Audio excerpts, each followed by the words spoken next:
This episode of the Infamous Podcast is brought to you by CBS All Access.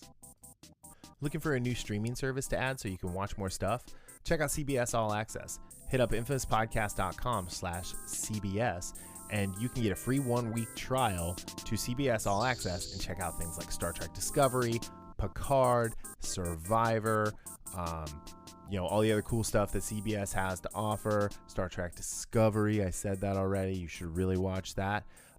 So hit up infamouspodcast.com/CBS to learn more.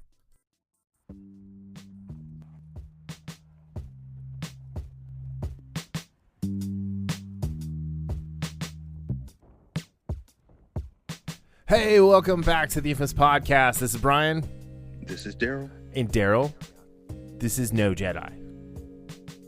This is Black. Is Ahsoka This is Tano. Black Friday. No, it's Ahsoka Tano. It is Black Friday while we're recording, but it's Ahsoka Tano Friday.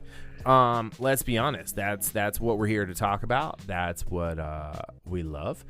And okay, just real quick, we're talking Mandalorian this week. We've got a ton of news. We've got news about the Expanse season 6 coming. We've got news about who's replacing Johnny Depp in Fantastic Beasts because we can't seem to stop covering that story. Titan's Starfire has her new clothes. Then there's something I found on Twitter from the Star Wars story group that I wanted to talk about that was really interesting. And then to get ready for the Expanse season 5, which starts in 3 weeks, we're going to do some character studies. So this week we have James Holden versus the captains. So we're going to talk about Holden versus some of the other famous starship captains in nerdness. And then we're going to give our review for The Mandalorian. This is the way. This is the way. So how's it going, man? Having a good week? Yeah, pretty. I worked a little bit today. Not anything too difficult.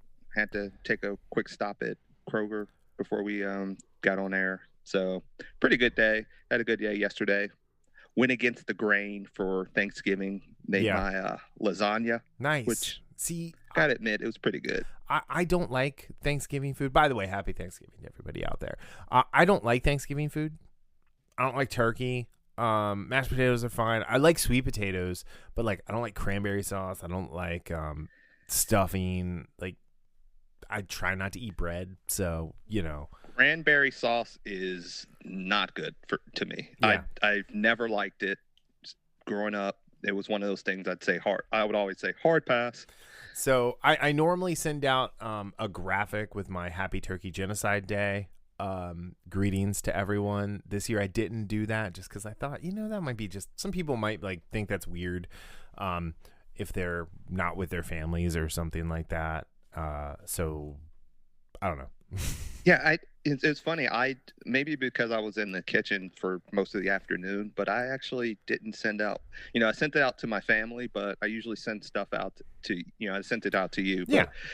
My other group of other friends, I didn't send anything out, and I didn't realize that until I was talking to somebody today, and it's like, oh yeah, I forgot to send you something. I meant they didn't say anything, but I did not. Yeah, yeah.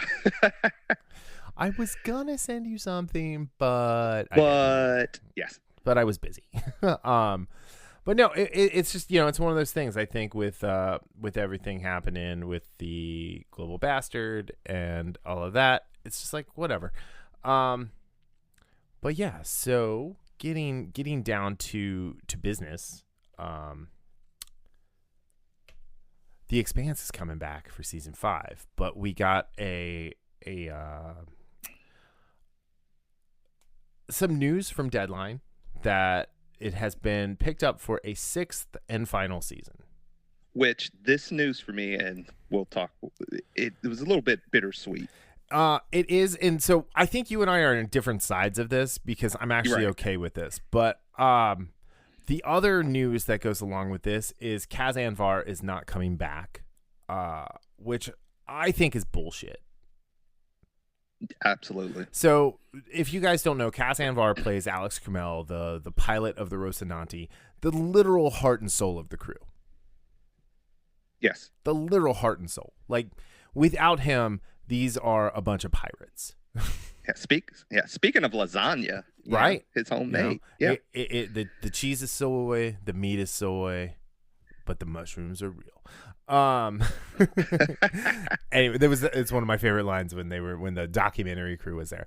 But so he faced a bunch of misconduct allegations over, like, I think it was last summer. I don't know if it was this summer. It's 2020 has been a messed up year. But so they've decided not to have him back, even though there's never been any like arrest or proof, or, you know, I mean, it's not like the guy's Harvey Weinstein where he's out there, you know. Yeah. But so and it's all allegations. So it's just really strange that they've done this. And it's one of those things, like, there are certain, you know, some DMs from Twitter. Again, Twitter. We've talked about Twitter before. Twitter's and how Twitter just evil. Just delete your Twitter. Twitter needs to burn in a fiery hell and never come back again. Anyway, but yeah. So, you know, I mean, like, was he creepy with some of the stuff he did? 100%. 100%. Yes. Does that mean he should lose his job? No. I don't know. That's not for me to decide, but I don't think so. But anyway, I think one of the issues is, like, one of the writers from James S.A. Comey, because it's two people, is a total, like, SJW. Mm-hmm. And I think he was behind all of that, like getting him not to come back, because he very much, like, overreacted. And instead of saying, hold on, let's wait and figure out what's going on, let's not just, like, jump down the throat of the heart and soul of our show. Let's, you know, do this. But all right, moving on. So The Expanse is currently 8 books, with the 9th and final book coming out in 2021, which I think was also delayed, because I think that was supposed to come out in December of this year. Yeah, I think it was. But what happens is, like, I don't want to spoil anything, but there's a definitive, like, kind of end at the end of book 6, and then books 7, 8, and 9 are a giant time jump forward. And it changes the story. It changes kind of the focal point of the story because of something that happens. And I love it. I think books 7 and 8 are probably 2 of my favorite. Yeah, they are for me too, as well. But I'm glad they're not going to necessarily age up the characters that are in the book to the TV show. I'm thinking maybe what they do is they wait like 4 years and they come back and they're like, you know, The Expanse, Laconia or whatever, and they do it that way, where maybe it's some of the same actors, maybe it's none of the same actors, it's just older actors who look like them. That's a great way to give older actors some really meaty roles to dive into. But I'm actually okay with this. So when I said it was bittersweet, it's not that I think the story. Hold on, dude. For those listening, my cat is trying to get onto the mic. So, but it really depends on how the next 2 seasons. So when I say bittersweet, it's because I do want to see the whole Expanse take place. Mm-hmm. However, with that being said, I do think there is, like you said, there's a definitive end to book 6. So if they play it right, I would be 100% fine, in the sense of, from a narrative standpoint. Of course, I want more of the Expanse. Yeah. But if they end it right, if this season 5 goes right, and season 6 can at least, you know, make it into port even without Cass, mm-hmm. then I'd be happy. And so that's where I'm not like overly like, oh, this sucks way. Well, but I think Alex is, like, you know, minor spoiler, Alex is a really important part of what happens in the later books. So without him, like, without Cass in that role, like, I mean, we saw what they did to Arjuna Avasarala when they recast it, and the person they recast it with was a douche. Like, he turned Arjun into a giant douche. Who he was this caring person, and, you know, that at the point in that story, Arjun and you know, Madam Secretary there were having lots of issues. Christian, were having issues, but, like, he was never that way, and he was never this overly aggressive, like, thing. And they cast, like, a much younger man, and it was just strange because it was like And they didn't explain it, and it was really off-putting because it was like, who is this guy? It wasn't like Aunt Viv when they replaced her on Fresh Prince with a completely different looking person. It was, you knew who that was. It was just, I don't know, man. I didn't care for it. And a lot of people that way. I'm sorry. I'll let you talk now. Yeah.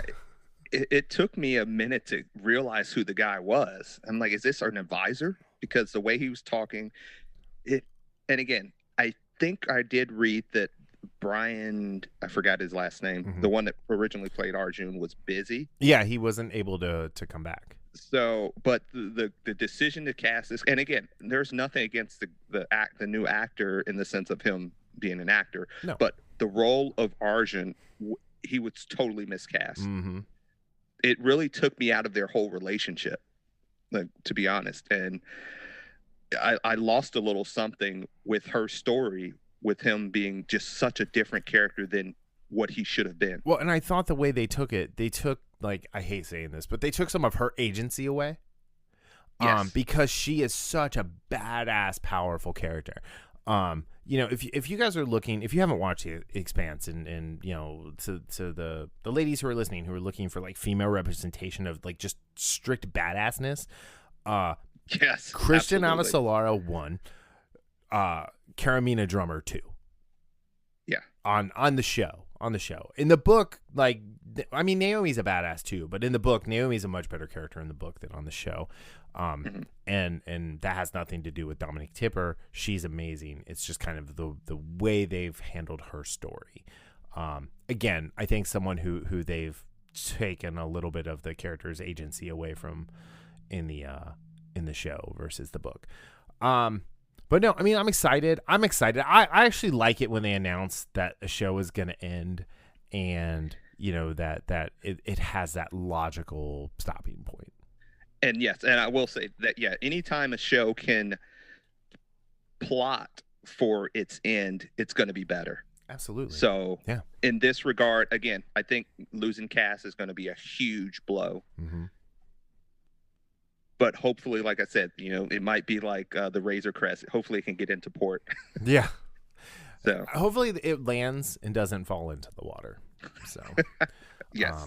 But anyway, so moving on, the never-ending tale of Johnny Depp and the what's it called? The Fantastic Beasts saga, whatever you want to call it. Yeah, it was supposed to be 3 movies. Now it's 5. They've replaced him with Mads Mikkelsen. I was kind of hoping they were going to go back to Colin Farrell. I'm right there with you. Same. Because again, we've both talked about this. I haven't seen the second Fantastic Beasts yet, but the first one I thought it was okay, but I was kind of disappointed when they turned Grindelwald into Johnny Depp. See, I was the same way. I was like, and I love, so the first Fantastic Beasts is my favorite Harry Potter movie. Oh, wow. Like, I like it better than any of the Harry Potter stuff. The second Fantastic Beasts, so it was supposed to be 3, and then they decided to stretch it out till 5 because, money. Money. So the second one was definitely not as good because you, kind of like The Hobbit, you get to a point in the movie where you're like, oh, this is where this movie was supposed to end. Okay. So, or this is the story that they were going to tell, but then all of a sudden they've decided to go a different way. So I love Mads Mikkelsen. I think he's great. Yeah. Mr. Doctor. Mr. Doctor. If he can't play Thrawn in Star Wars, if they ever do a live action Thrawn, wink, wink. Oh man. I'm excited to see him in more stuff because I think he's a fantastic actor, and what little of Hannibal I watched, I really enjoyed him. He is the architect of the Death Star and the architect of why the exhaust port was a failure point. So as Galen Erso, and he was great in Casino Royale, if you remember, in the James Bond movie. Yeah, so the second Casino Royale, not the one back in the 50s. Not the 60s one. So I love Mads Mikkelsen. I did like him in Doctor Strange, but I thought they could have done so much more with the actor and the character. Yeah. As Caecilius. Right. But he's also in a movie called, this is a kind of like one of those Netflix original called Polar, Okay, which I haven't is seen that one. I really like that movie. It also has my girl Catherine Winnick from Vikings Ooh, in it. I like Catherine Winnick. Yeah. But yeah, I really like him as an actor, and even though I kind of wish they went the Colin Farrell route, because I thought he was great in the first one. I can't complain about Mads Mikkelsen being in this. Yeah, I mean it's a bummer for Johnny Depp because he got to do the first two, and he doesn't get to finish it out. But whatever, it is what it is. I think they went out and got, like, in the actor draft, they got the best available player for this. Yeah. So we'll see how it goes, and the fact that he can change shapes and things like that. We're about to have some really interesting accents between him and Jude Law, though.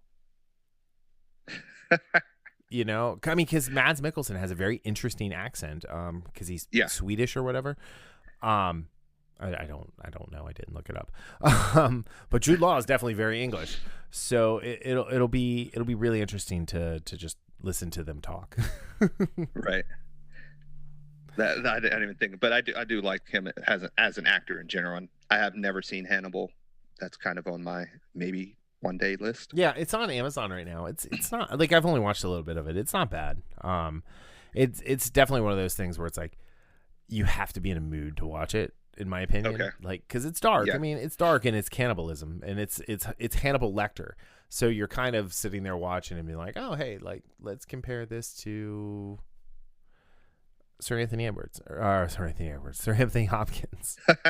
United Anthony Edwards. I did, yeah. Well, Goose deserves it.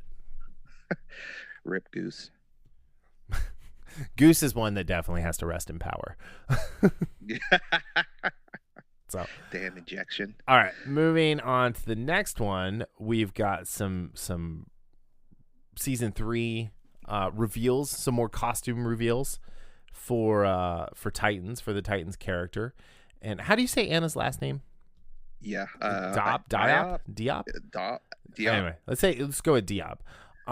So they released the Stargirl costume. I gotta say, she looks ready for Mardi Gras. It kind of reminds me, and again, I actually like it's really cool looking, but it's definitely like very like Mardi Gras-esque. Yeah, it reminded me of, just because I had to watch it the other night, of the neon Captain Marvel suit when she was going through the different changes. Oh yeah. It doesn't look like it, but it just kind of reminded me of it for some reason. But this is definitely a step up, because one of the huge things people complained about, especially in season 1 when they first saw some of the behind the scenes the fur coat. So the Streetwalker-esque, right. which it made sense, but it was something that they probably shouldn't have her wore as long as they did. Yeah, I will say the concept art that they put in this tweet next to the her in the costume, I think it looks really, really cool. And my question is her hair going to be red? Because it's very dark, like dark brown, almost black in the promo picture. And I really like, I don't know about you, but I love the neon red hair that she has. Yeah. And so in the show, and I really hope that it's like, oh, hey, yeah, we just did this for the promo picture, and we'll make sure she's got the nice red hair. Right. They definitely should keep it as that color, or even they need to keep it the reddish color of some sort. Yeah, I'm excited. It's for definitely her. an improvement. Yeah, it's definitely an improvement. Yeah, but she's really grown on me too throughout the show. Yeah, I was about to say I do like her as a character, and I don't think I've seen her in anything else. Yeah, I don't know what else she's been in. But I think she's really good at Starfire. I like the route that they went with her in season 2, but again, it was like one too many storylines that they layered on top of everything. As soon as I'm done with the Expanse, I'm actually going to go back and rewatch Titans from the beginning, since it's all on HBO Max now. And I only watch I've only watched all the way through once, so yeah, right. But yeah, so I don't know. It's exciting. Do we have a release date yet for season 3? It did. I have not seen anything. It might be out there. I haven't seen it yet. Yeah, I haven't seen anything. There's links to all of this in the show notes.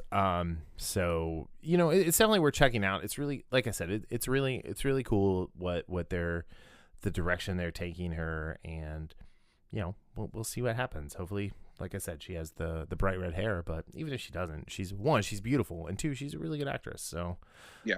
Let me flip that. 1, she's a really good actress, and 2, she's beautiful. So, yeah. let's give her credit for her craft. Right. But yeah. All right. So the next story we have up is the Star Wars story group's Matt Martin, who is like, some people consider him to be like Pablo Hidalgo's heir apparent to lead the story group one day, has come out and admits that he has a lack of rebels and a lack of rebel and Republic B-wing knowledge, as the B-wing is getting introduced to to squadrons, which is the whole reason we bought the game, or well, the whole reason I bought the game. I was about to say the whole reason you bought the game. But he tweeted out, "All you weird B-wing stands got your wish. You happy now?" And then he went on to talk about how he just doesn't know why it was called the B-wing. He didn't know why. He says, "I guess it looks like a B, sort of, from all sides," and so people were educating him on it. So the real reason it was called the B-wing is because Bill George had so much input on the Starship development during the Return of the Jedi. It was called the Bill Wing Fighter, the B-wing, which was later retconned in Rebels to be called the Blade Wing when the Mon Calamari engineer on the weird planet where ships couldn't land or take off had built it. So the reason I want to talk about this is not to drag Matt Martin, but to kind of drag the story group again, because these people aren't fans of Star Wars. No. And I don't think you have to. I'm sorry. Go ahead. No, go ahead. You go.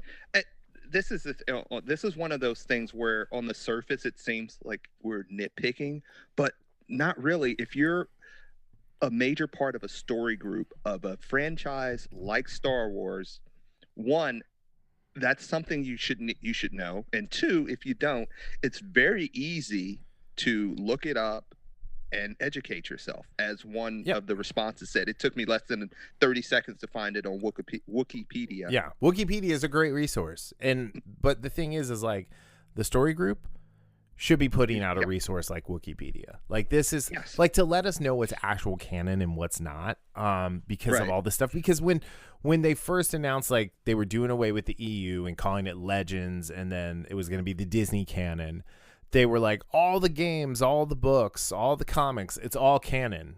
Yet they contradict themselves constantly. I want to read these guys the texts I sent you earlier today.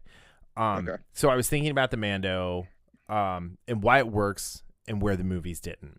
And so the first one here is, with the show, they're giving us new stuff, but basing it off the actual past of the franchise. So when normies, no offense, see things like Ahsoka on there, or hear a name like, redacted till later in this episode, they have a point of reference to go back and learn about Star Wars and understand it better, and hopefully enjoy it. The movies just introduced new shit. And it was more of a retread that was out of context for the rest of Star Wars.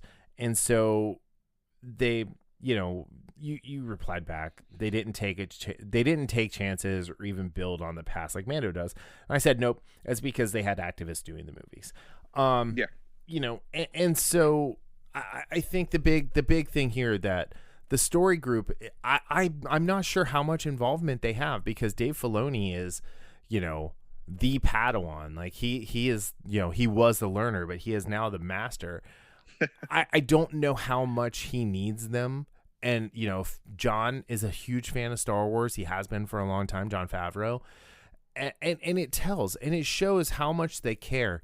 And while, The Mandalorian season 2 has been really good. I know a lot of people didn't like the second episode, and they were like using that as an excuse to call the season boring.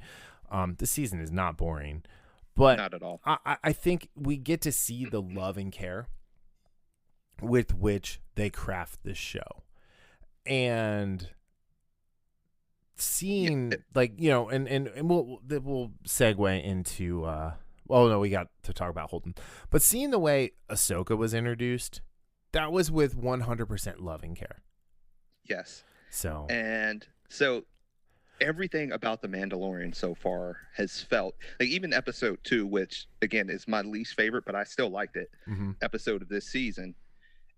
There are things about it that you can feel the people behind it care for the franchise, while as much as I liked The Force Awakens, which I did like it, and the other movies not as much, it felt more like a corporate stamp was put on the movie. Sure. And there was no, it's like getting making a homemade pie versus getting one from a store.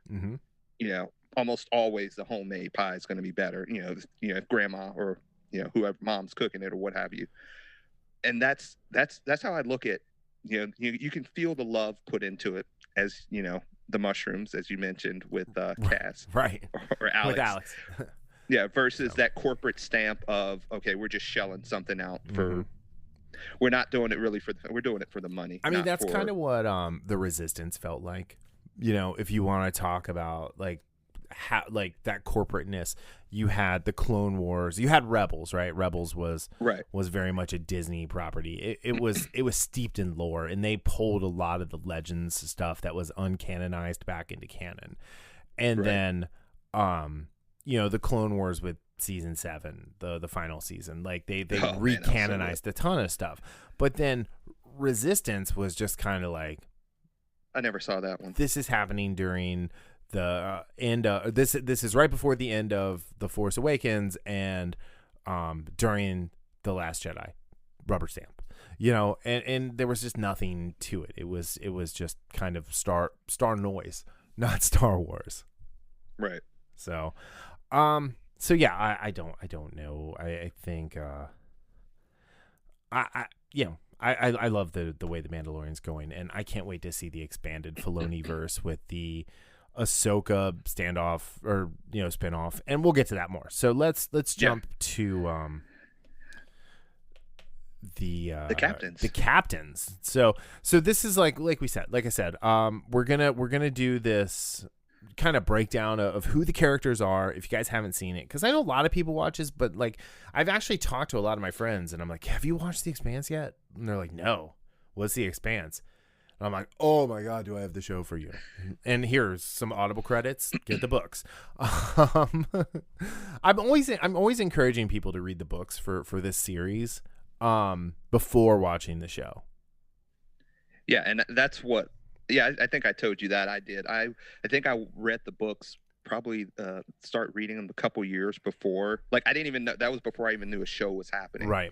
And I wanted some sci-fi that wasn't Star Wars, something different. I was just like, what's this Expanse thing? So I'll just buy it real quick. Yeah, you and David Griffin were really pushing me to watch The Expanse. And I remember watching the first season and loving it. And I was getting ready to start watching the second season because the third season was on, and then they announced this is it on Sci-Fi, no more. And I was like, well, I'm not going to watch any more of this. So I read the books and fell in love. So yeah, and I had that frame of reference of who the characters were from the show, but when you get the deep, James S.A. Corey Comey, whatever, universe that they've built, it's fantastic. So Holden is we're talking about the TV version of Holden, who is played by Steve Strait as Jim sometimes Holden. He's the captain of the Rocinante, which is their Martian attack corvette. And so just a quick bio on him. He was born between 30 BXT and 21 BXT in Montana on Earth. He joined, so he had 8 parents, 5 dads and 3 moms, and he is a genetic mix of all of them. Yeah, that So that in itself, that is really interesting how they did that. Yeah. So they had his parents had a giant like land area in Montana, like a farm, and it was a preserve, a ton of green space and things like that. And essentially it was a co-op that they had a kid to protect their rights. And by doing it that way, it was great. So growing up, he was, led to kind of be a leader, or bred to be a leader, of what some of the people on Earth looked at as like very like cultist, like zealot like things. But his mother, Elise, told him to leave, to go live a better life. And he ended up joining the United Nations Navy. But then was dishonorably discharged after 7 years when he tried to, and missed, punch a superior officer when he broke his hand. He hit a bulkhead and broke his hand. So from there, he was the, I guess, unofficial first officer, XO, executive officer, on an ice hauler called the Canterbury, where he was kind of the guy to get things done. Like, kind of like, if you think at that point Star Trek, he was like Riker. Yeah. Getting busy with the female crew and all of that fun stuff. Everyone loved him. He was the fun, jovial guy playing poker, all that fun stuff. But then the Canterbury is coming back from an ice haul, and they come across a beacon, and the captain decides to ignore it, and then Jim... What? Oh, yeah, go ahead. Which originally Holden backs his play. Yeah. And then, has a what you would call a crisis of conscience. And what he does, and this sets off everything in the Expanse, he logs the call, which means that they're actually on the Canterbury, and I think the corporation is actually on the hook. Yeah, pure and clean. To answer that. Yeah. I love those shirts. Like, one of the people I listen to, they have that pure and clean shirt. Yeah. But so, and again, part of it was because of Ade, who is the navigator that he's sleeping with at the time. She doesn't necessarily guilt him in, but she initially is like, how can we ignore this call? And then Holden's like, hey, the cap's right in this. We need to get our bonus. We have to get in the berth to get our bonus. Well, so a little background there is they have to, like, if there's a distress call out there, like, kind of the unwritten rule is you respond to it, because if you have a distress call, you want people to reach out and help you. Right. So from there, he logs the call and everything.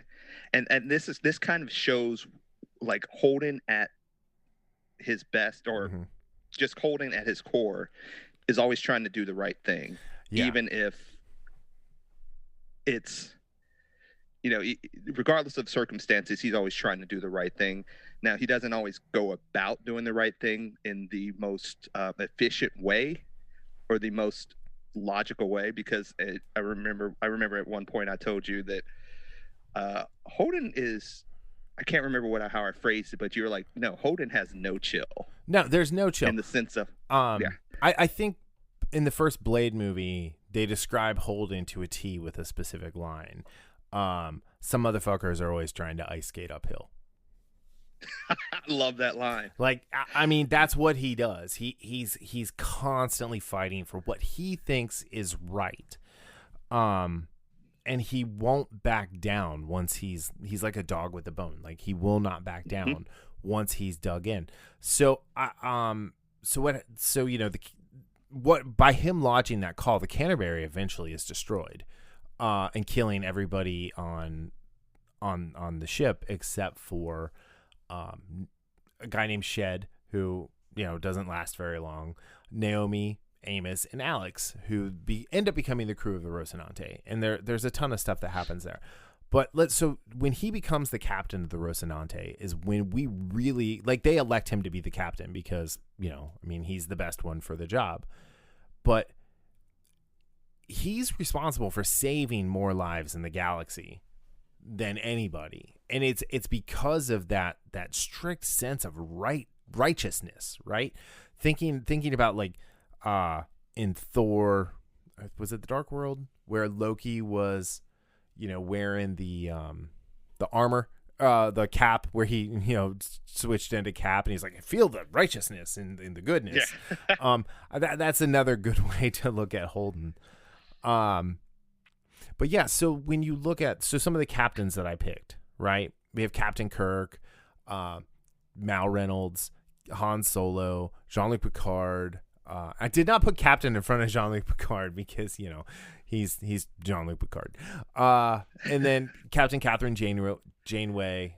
And then I picked a character from a show called Lex, Stanley Tweedle. He was the captain of the Lex, kind of inadvertently.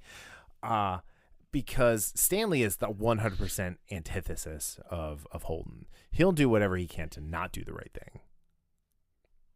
Oh, wow. So, I mean, he's a sniveling little, weasel. He was what was it? Oh, where'd he go? He wasn't supposed to be a captain of a ship. He was a security guard, class 4. So, and he ends up becoming he was a traitor and helped Sev and take the Lex and travel around and do what they do. And the Lex I think the Lex eats planets or destroys planets for fuel, which he kind of did it with joy. He never really worried about it. So he was one of these ones who is kind of the opposite of Holden, right? He doesn't necessarily want to do what's right, where that's the opposite. Okay, so that's the only captain on here I don't have any familiarity with, and that's very interesting. Yeah, I think of all the captains that we have listed, he's most like Janeway. Oh, in the sense of, are you talking about Holden or Holden? Tweedle? Yeah, no, Holden. Okay, yeah, okay, yeah, and and I'm just looking at this list. It's funny that the only, and other than Tweedle, and you can speak more to this, but I'm looking at it, and the only one who, all of these people on this list are either on the side of, I don't want to say the good, but I would say kind of like the victors. And then you look at Mal Reynolds, which a lot of times you rarely see, on a show like these where you have the main character that's on the losing side. Right. And, Mal Reynolds, when, in the whole Serenity, Firefly universe, whatever you want to call it, he was actually on the losing side of basically the Civil War. Right. And a lot of what Mal does, I see there's that chip on his shoulder, that, his side lost. Mm-hmm. And so now he's just trying to make ends in the universe, and not the best ways, smuggling ways, but he still has a sense of he still can't get rid of his conscience. I would say that, but he's still kind of like Han Solo is, a smuggler and a shifty dude. Mm-hmm. I look at Mal; they're similar in that regard. That they're both very shifty. If you look at the graph of good versus good to great, I'd say Jean-Luc Picard is, even though he has his own demons, he's probably one that's kind of almost the closest one I would say that's by the book, I would think, of these characters. Because Janeway is, and again, you've mentioned how you think Janeway is one of the best or the best captain in the Star Trek universe. Yeah, which is funny because I hate Voyager. I actually like Voyager, although it's one of those that when I've watched it in the last few years, there are parts that is aged very poorly. Mm-hmm. But I like Janeway because, again, she is, just think of being a captain and just being thrown out into the middle of nowhere, and you have to do what you have to do to survive, but also keeping your tenets of what you believe. Right. So I think she and this is great because I was about to say she and Holden probably have the most difficult job of any of these captains. Yeah. In the sense of what they're against, what they're up against. And I so kind of thinking D&D, right? They're all, I think Kirk is probably chaotic good, because he likes to do that, and I think Holden kind of has that chaotic good tendency to him, because everything be damned, he's gonna go. I think Solo and Reynolds are a little of the lawful evil. They're willing to do bad. I think Janeway is true neutral when it comes to that, and I think Holden gets there because he just wants to protect everybody. Right. And I love watching his journey as a captain, because again, one of the things in the first episode, and I rewatched the first episode the other day, is that when the official XO kind of gets space dementia, or whatever you want to call it, goes crazy. Yeah. In a way, just has a mental breakdown. The captain's like, "Hey, this is yours now," and Holden's like, "I don't want this. I don't. No, thank you. you put that right back in your pocket. I don't want that XO badge. No, thank you."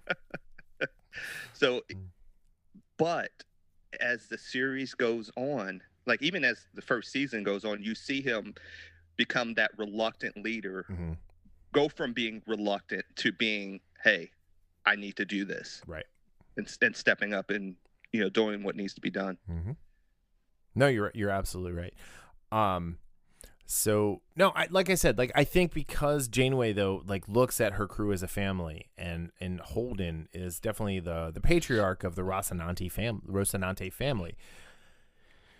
That's kind of what draws her there for me. I left Archer off of this list just because I didn't want to do all the Star Trek captains. Right. I wanted to shake it up a little bit.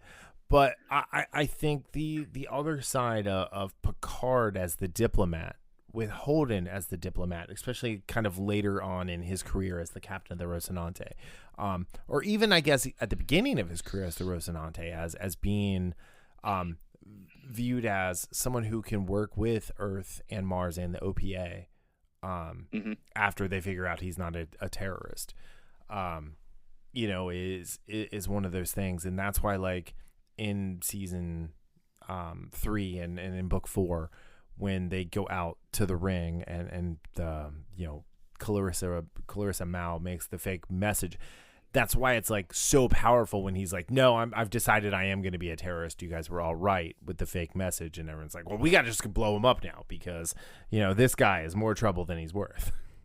Right.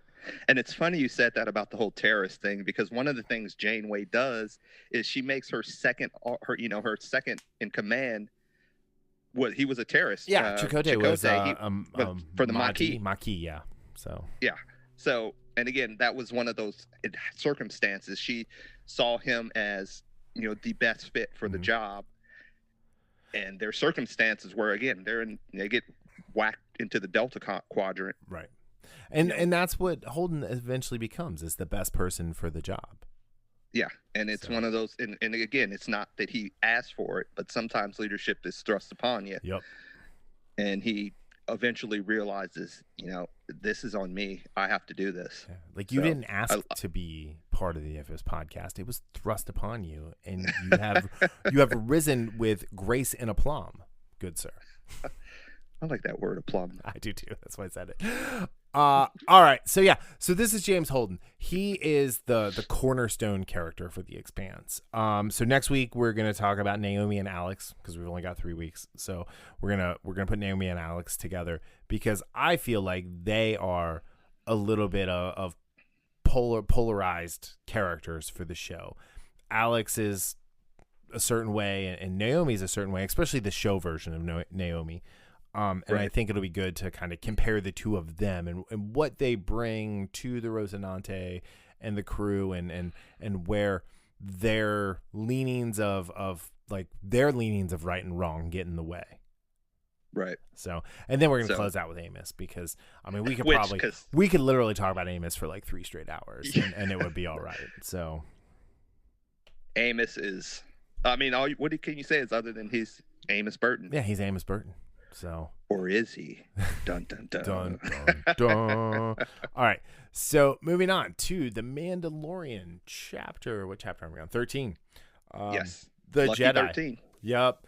So this is the first episode of the season that was not written by Jon Favreau. It was written by Dave Filoni. And then it was also directed by David J. Filoni as well. And in this, I did not put the new cast. Anyway, so yeah, there's a whole bunch of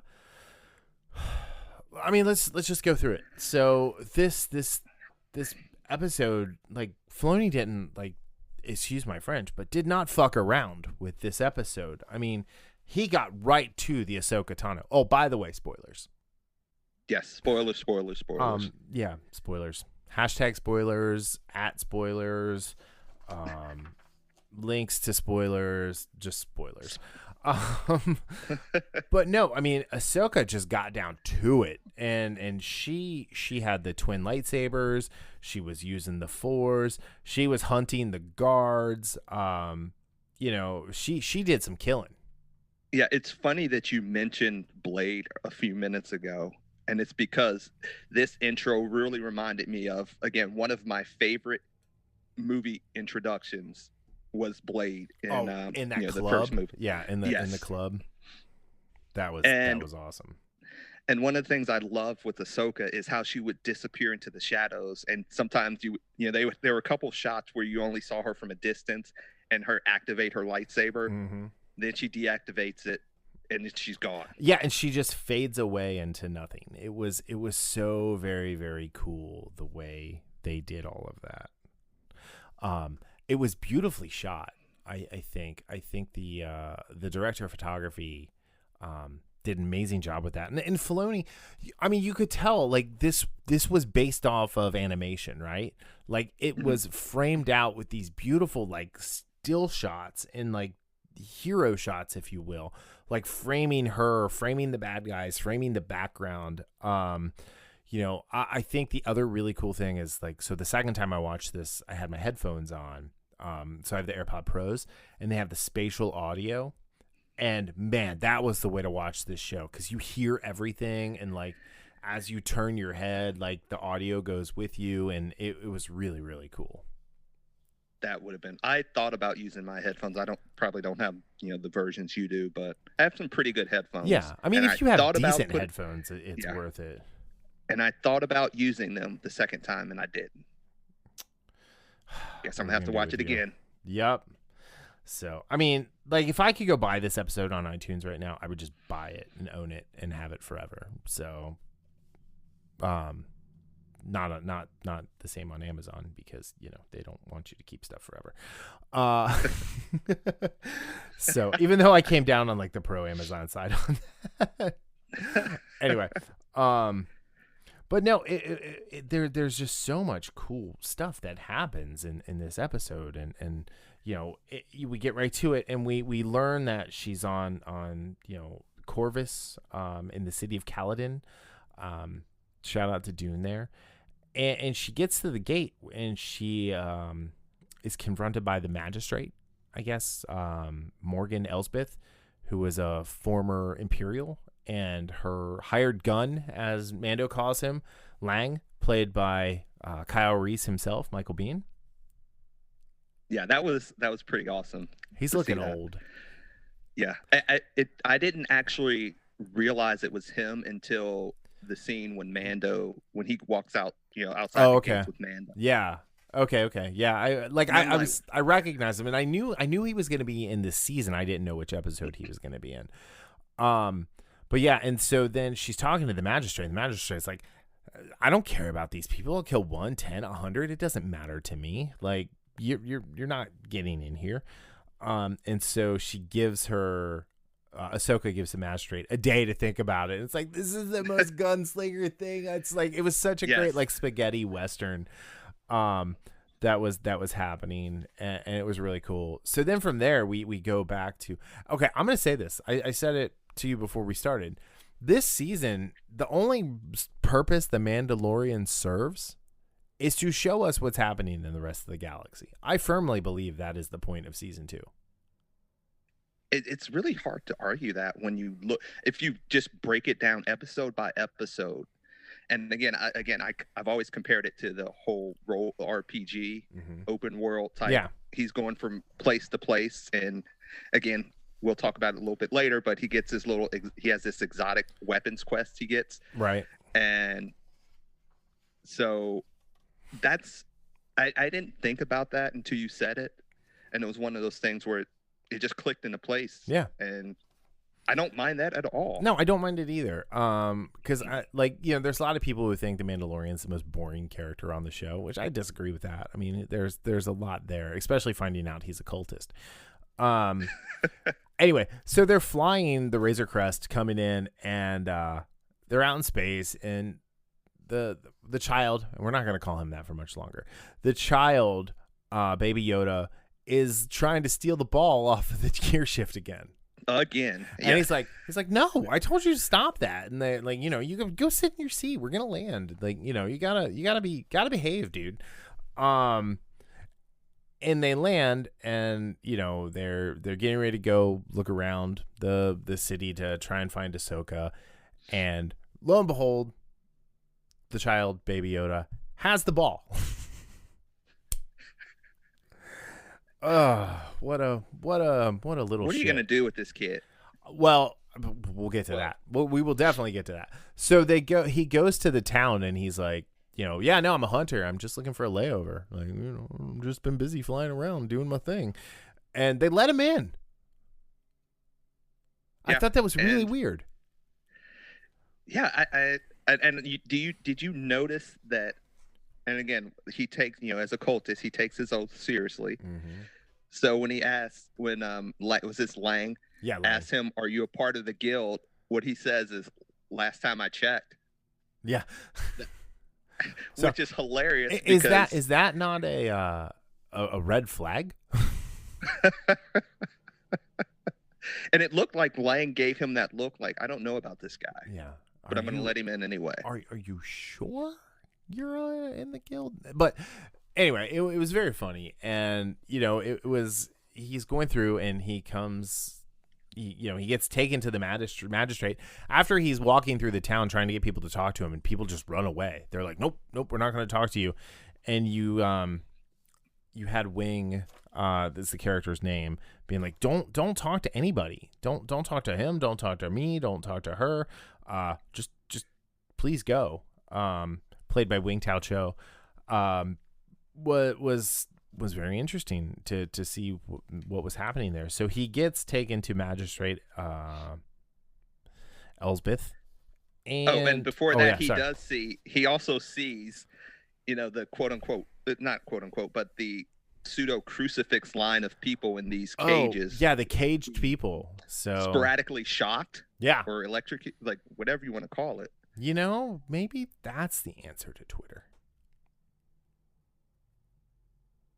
Very good. I like that. You want to go on Twitter? Put him in the cage. I'm kidding. That'll get people to behave. Anyway, so no, he meets up with the magistrate, and she's like, "You're a Mandalorian. I've got a Jedi problem." And he's like, "Oh yeah, I'm a Jedi hunter. I know all about them." The dude did not know about the Force until like a week ago. Yeah. And again, it's when she said, "Hey, I'll give you this if you kill the Jedi." Yeah. What does he say? Where is this Jedi? He doesn't say, "I'll do it." No. He says, where am I going? I would like that Beskar staff. Yes, please and thank you. And that staff was awesome. I loved it when she handed, like, I love how she kind of like put it into like a defensive posture and then presented it to him, and he took and he banged it, and like the sound, and again, the sounds in this episode, like with the Beskar sounds and the lightsaber sounds, Ahsoka's lightsabers sound different than any other lightsabers we've heard. Right. Because they're pure white, because she purified the bleed that happened when the Inquisitor who she stole them from or defeated and took them. But anyway, nerding out. So he goes off and he finds her, and they have a great little fight. Of course, this is par for the course from The Mandalorian, right? He meets someone, he fights them, they defeat him. Yeah. This is the only way he finds allies. And the one we didn't get a chance to see was him against the Marshal in the first episode. But I imagine he would have lost that one too. But anyway, so they're fighting, and then he's like, Ahsoka Tano, and she's like, well, that is me. That is I. How may I be of service to you, good sir? But then she notices the child, and he's like, I found this thing. I've been tasked to bring it to you so you can train it, and I can go back to doing what I was doing, whatever that was. And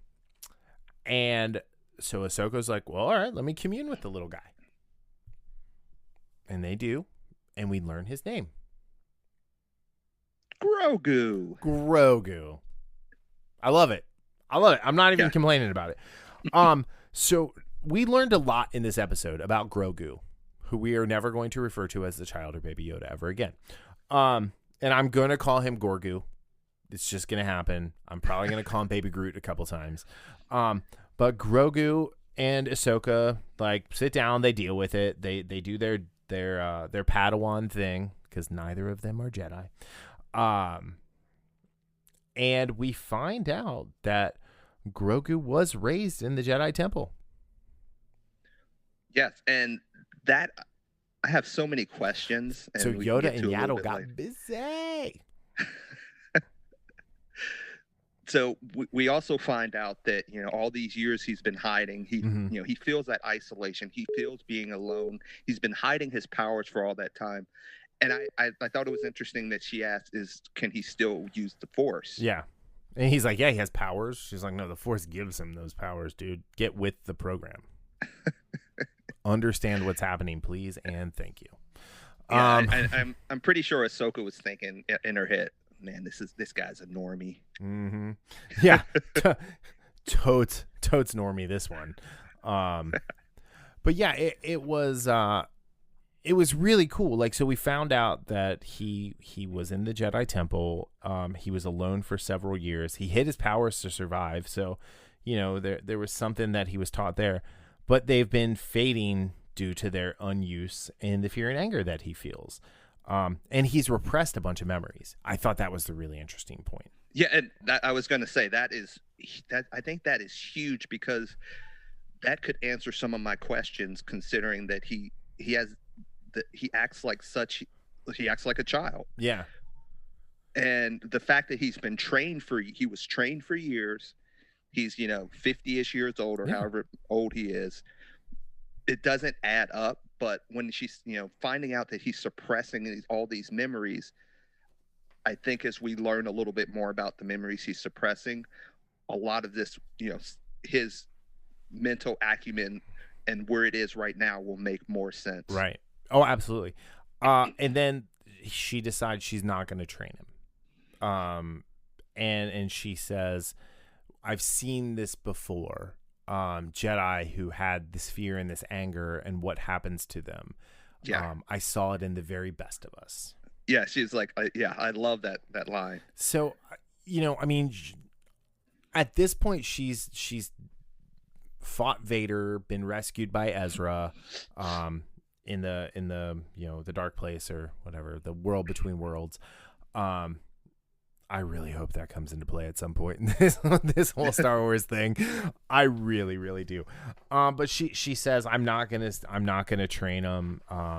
But you and I have a quest that we have to go on, and we got to go take care of this old magistrate issue that I have happening. Yeah, and then Mando says, hey, if I do this for you, you have to take care of him and train him. And she's like, oh, okay, well, that's fine. I'll do it. Never trust a non-Jedi, Darryl. Never trust a non-Jedi. That's the story. The Jedis who are not Jedis, do not trust them. They are unsavory, if you will. I gotta say, Rosario Dawson was perfect as Ahsoka. Like the cadence of her voice matched Ashley's voice acting for the many years that she played Ahsoka across the different shows. The way she carried herself, the physicality with her with the lightsaber, that was kind of my big concern. Is how she would handle lightsabers, but she put in the work, and you could tell. Especially when they went back in, and there were a couple times where I'm relatively 100% certain it was stunt doubles, like when she did some of the flippy stuff. But it was great to see the Ahsoka acrobatics in there. The one thing, the Togruta tendrils, I forget what they're actually called, they were a little small compared to what we saw them as on Rebels. Right. You know, it kind of looked closer to like her early Clone Wars days size. And I got over that really quickly. It was, words are hard, Darryl. Words are hard. So, hey, I'm an hour in before words were hard. So, you know, let's chalk that one up as a victory. So my minor gripe, and again, this is as minor as it can be, where some of these fight scenes were like the editing was a little bit off, and I liken it to Captain America Winter Soldier, the freeway fight with Cap and or Captain the Winter Soldier. You could see where some of the cuts were, and it's minute.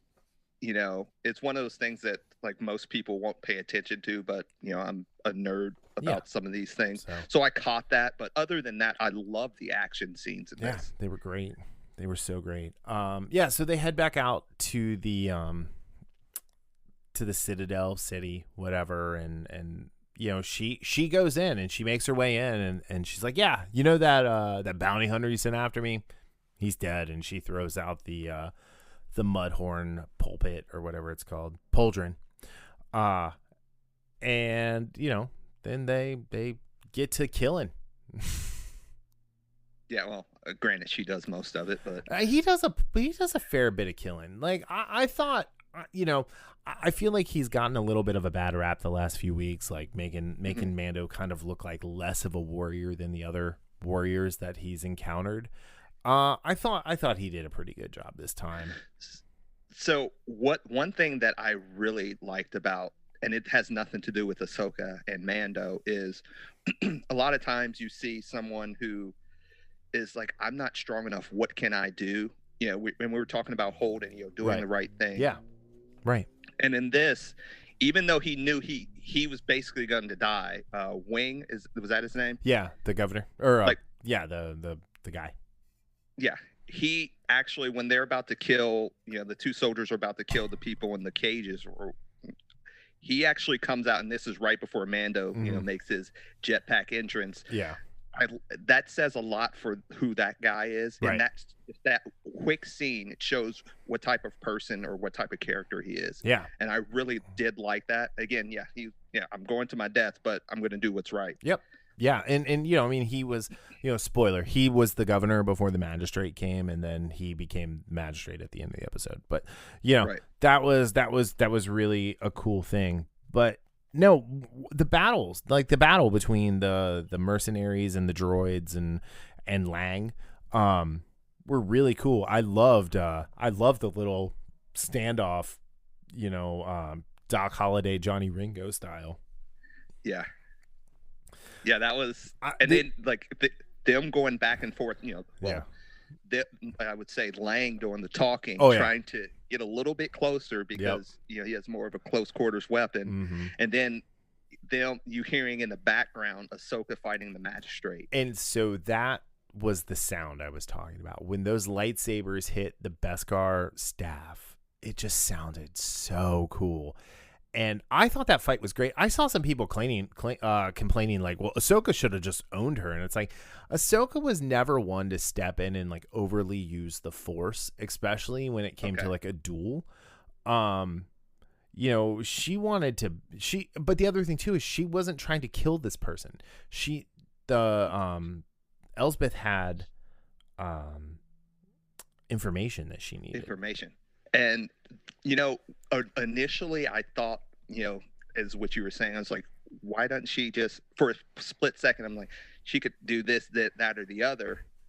And then I thought, no, she needs information. So she can't kill her just out and out. She needs information. And she needs to show mercy. She can't like maim her or anything. Like, she has to have a whole person there that can tell her where Grand Admiral Thrawn is. Which was the big drop. It's like I told you, I popped my tits for this one. So yeah, Mads Mikkelsen. Let's get him lined up. Let's get Lars lined up if we can't get Mads. Lars does the voice perfectly.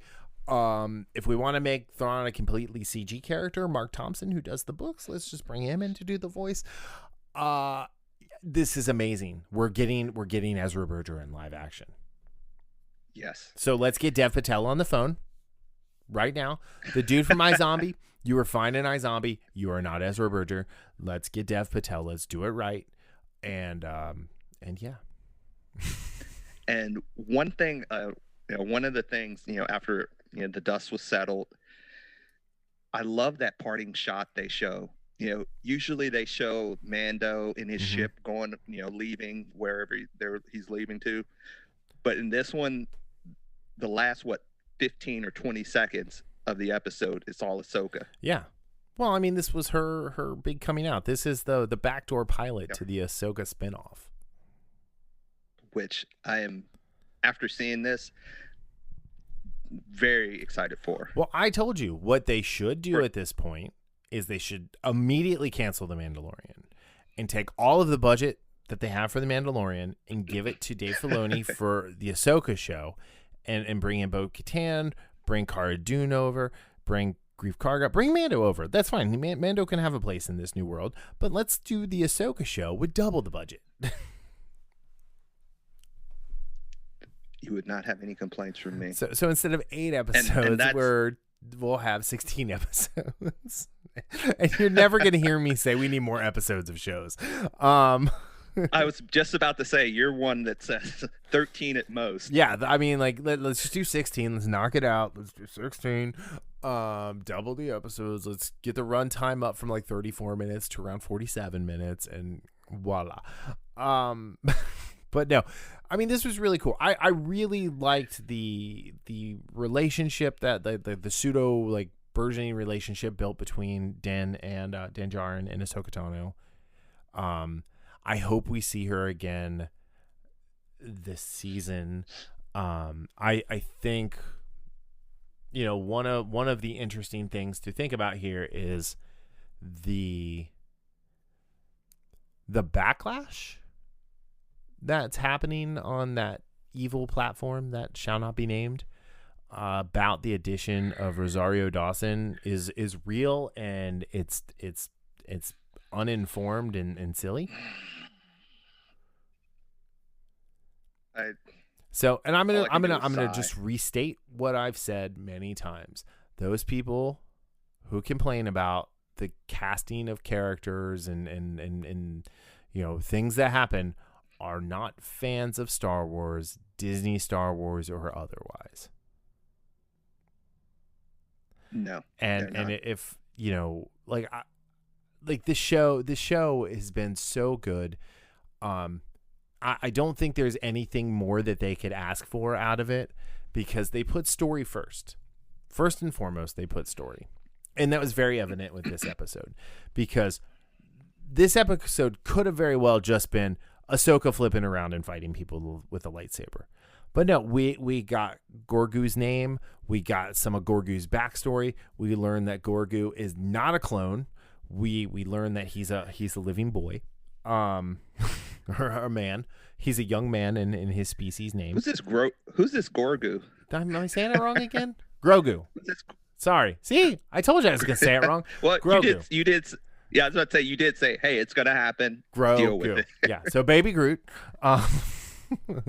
So no, Baby Grogu here. So who's a 50-year-old man. So I don't think we can call him a baby anymore. He's just little. He's just a little fella. But,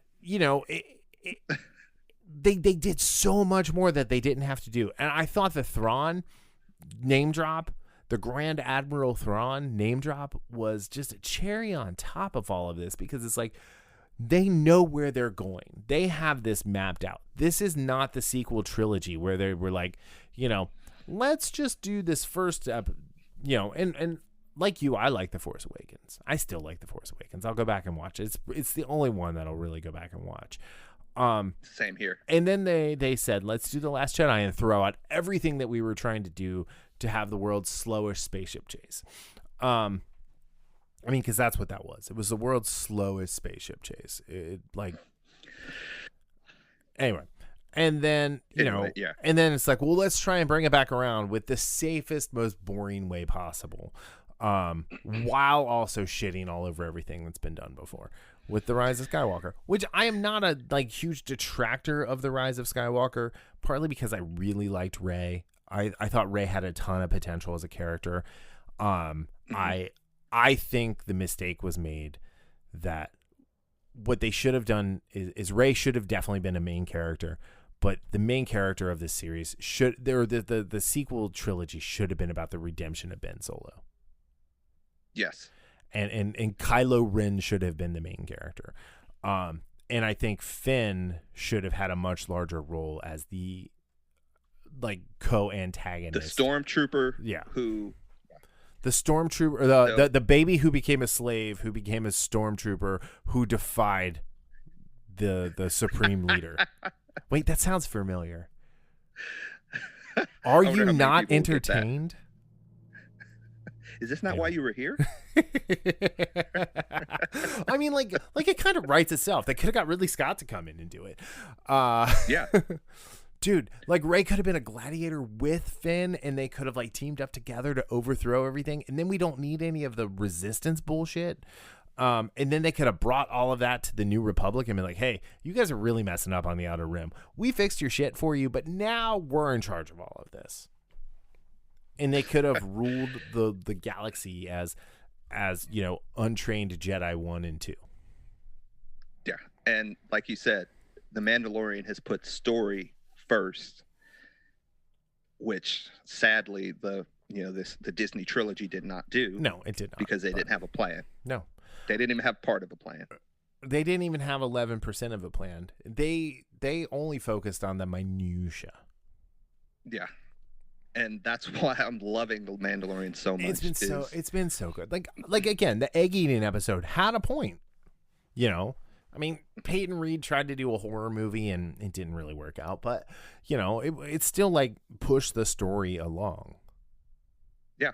So, because we got introduced to the New Republic X-Wing fighters who, came back, and Commander Teva was like, "Hey, Cardoon, why don't you come help us out? Hey, Mando, we're gonna wipe these charges away, but put a transponder in your ship, young man." Yeah, and this and again, one thing this series has done, is, you hear all this stuff about representation and all these things. You have, and you mentioned it before. You have Cara Dune, you have Bo-Katan. Granted, she was from Rebels, and so is Ahsoka Tano. But you have these characters, these women, who are strong, and they have great stories. Yeah. They're not just put on here to check a box. They're a part of the story. They're a big part of the story, and they kick ass. Mm-hmm. So. Yep, they most certainly. What more could you want? I mean, that's that when we talk about this stuff and we get frustrated, it's not because it's the representation. It's because the representation comes before the story. Yeah, and The Mandalorian has shown how to do it. Mm-hmm. And there's other shows like we talked about Warrior Nun. Yeah, way back when. Another great example. Yeah, that was 44,000 years ago in 2022. Yeah. So. I think Cooper you still had all your original teeth. So. Yeah, mine are filed down now. So yeah, Darryl's been wearing the Mad Max looking gear. Last time he came over, he had on it was leather pants and a leather vest with these giant spikes. It kind of looked like a weird little Panthro thing going on, but it was 40 degrees out, and it's dude, where's your coat? And he's like, I don't need a coat. I have spikes. I don't need a coat, man. Anyway, but no, I think this is the reason why, The Mandalorian has been so good. I think this if this tells the people at Lucasfilm and Disney anything, is the keys to the kingdom need to be firmly put in Dave Filoni's hands. As far as story goes, I think as far as the overall running, I would not be offended if that was a Jon Favreau job, if he wants it, you know. I would not be offended if, you know, Bryce Dallas Howard got to take a bigger part, because I feel like her 2 episodes, she's done more in her 2 episodes, I think, than many of the directors have done. I think the only other director who's done more with less was Taika Waititi with the finale of season 1. Yeah, I was about to say he only had 1 episode, and I don't even know. You know, I don't even know what she's directed before this. I don't think she's directed. I don't think. I mean, I think maybe some TV shows.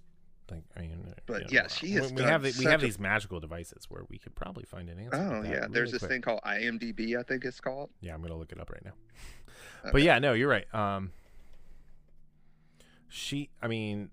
But here's the thing: is like everyone they've picked has been great, but she only got to do 1 episode last time, and she's only doing 1 episode this time, and you know, I like she's putting her stamp there as, you know, I'm a voice to reckon with, and you know, oh wait, that's acting. Yeah, she's directed this movie called Dads from Apple TV. Oh, I Soulmates. That's a short. Oh, Dads is a documentary. Yeah, she's just done a bunch of shorts. She did a TV movie. She did a segment for that, a TV movie called Call Me Crazy. She did a Vanity Fair mini series. She did one of the episodes, and she's done. I mean, like, she's got 8 director credits. Most of them are shorts, and she's crushed it. Like she yeah. And like, I'm not bashing any, like, you know, Deborah Chow, Rick Fukuyama. You know, the only director I'm not looking forward to, and just because I'm just afraid of the direction he's going to go, is Robert Rodriguez. And I don't really want to see Danny Trejo in Star Wars. Not that I don't love Danny Trejo, I just don't want to see him in Star Wars. So yeah, I you know, this has been great. This episode has, you know, a great rating on IMDb. It's got a 9.7 rating on the IMDb. That's not too bad. No, it's not bad at all. I do love the Mandalorian and Child continue their journey through a dangerous galaxy was the summary that is on Apple TV or on Disney Plus and on everywhere. So yeah, I don't know. Yeah, it was really, really, really, really, really good. I don't think we like. I'm thankful for this. How about that? Like, of all the things to be thankful for right now, which, you know, there's plenty. I'm thankful for the Mandalorian right now. Yeah, and Dave Filoni. Yes, and David G. Filoni. Yeah, this was. The G stands for straight G. And yeah. And one of the things I've talked about before is, you know, I don't have that I didn't see Ahsoka Tano from the beginning. Yeah, like I went and saw it in the Star theater. Wars fans. Like I saw that first like 4-episode movie that they put out in the theater when everybody came out of them and like, oh my God, who was the stupid orange girl?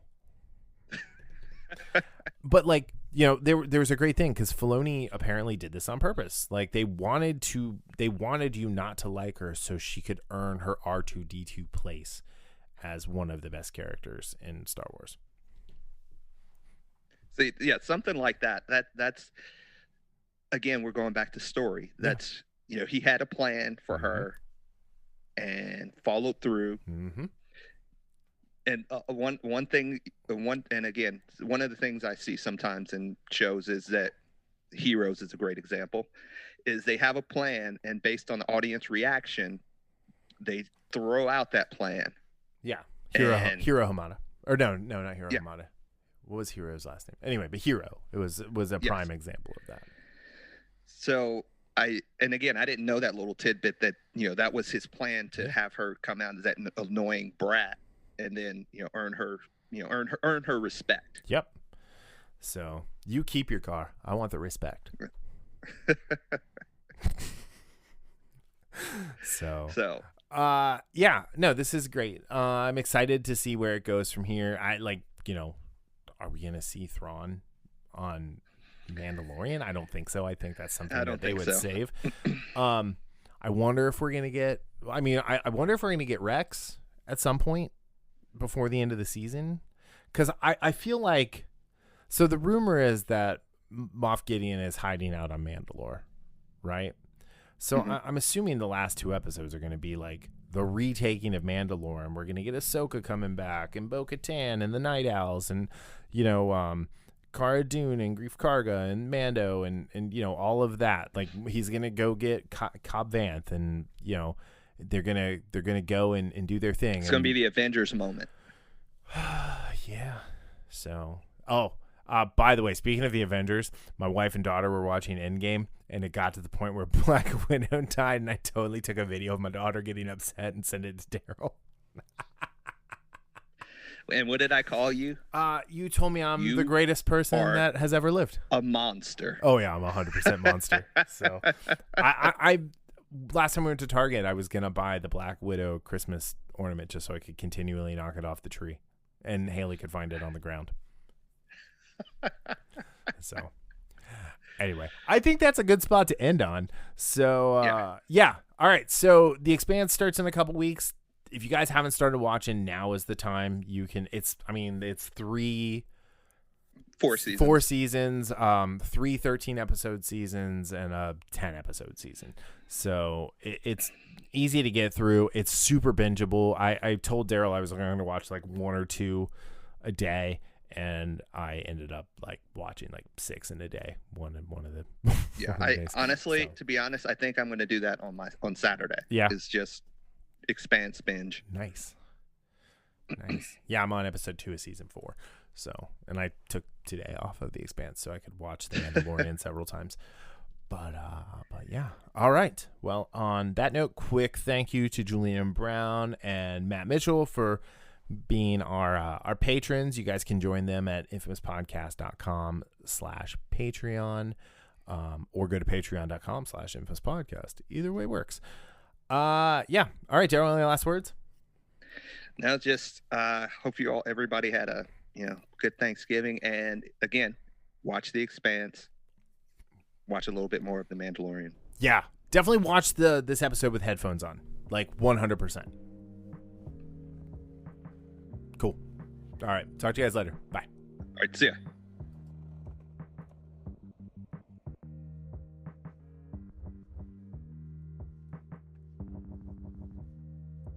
The Infamous Podcast is recorded in Kings Mills, Ohio, just north of Cincinnati, with new episodes out every Sunday. You can find more information about the show online at infamouspodcast.com or on Facebook, Twitter, and Instagram as @infamouspodcast.